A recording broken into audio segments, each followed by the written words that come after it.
Bonjour à toutes et à tous. La municipalité de Massangis a choisi de célébrer ses morts comme il se doit. Dans un contexte très particulier, j'ai une pensée toute particulière pour l'ensemble des membres de mon conseil municipal, de mon équipe municipale et pour toutes les personnes qui ont l'habitude de se joindre à nous pendant les cérémonies. Nous n'aurons malheureusement pas la possibilité de déposer une gerbe ce jour. En revanche, nous allons faire une cérémonie la plus digne possible. Merci. Commémoration de la victoire du 8 mai 1945. Message de Geneviève Darrieussecq, secrétaire d'État auprès de la ministre des Armées.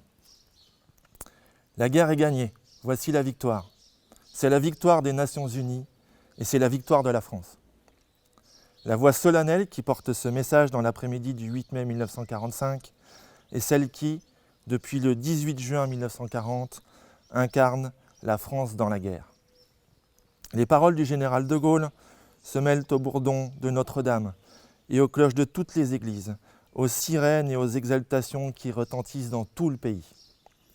La victoire est là. Enfin, en Europe, la guerre est finie. Il y a 75 ans, l'Allemagne signait sa capitulation sans condition par 2 fois. La première, le 7 mai 1945 à Reims, la seconde, le soir du 8 mai à Berlin. Ainsi, la France s'inscrivait dans le cercle des vainqueurs. Après tant de combats, de victimes et de destructions, le nazisme était abattu. C'est la victoire sur une idéologie totalitaire, raciste et criminelle, qui a mené la violence jusqu'à sa plus effrayante extrémité.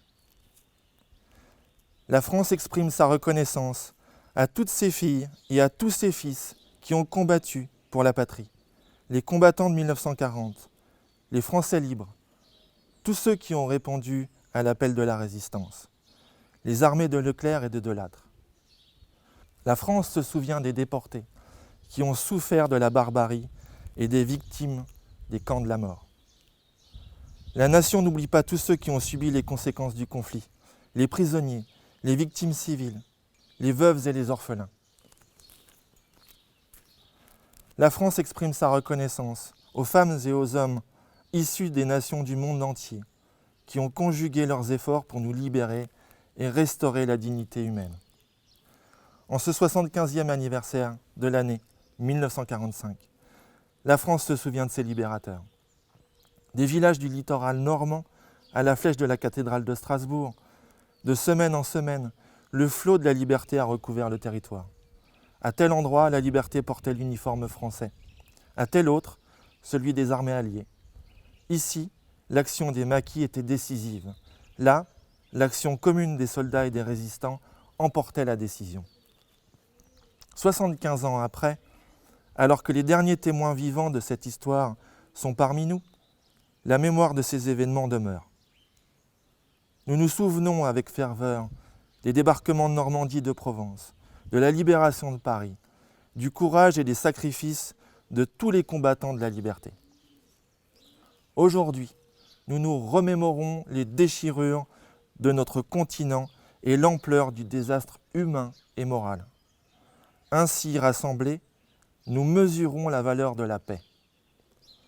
Elle est notre héritage. Elle est la clé de voûte de la construction européenne. Elle est notre raison de vivre ensemble. Préservons-la. Ensemble, respectons 1 minute de silence.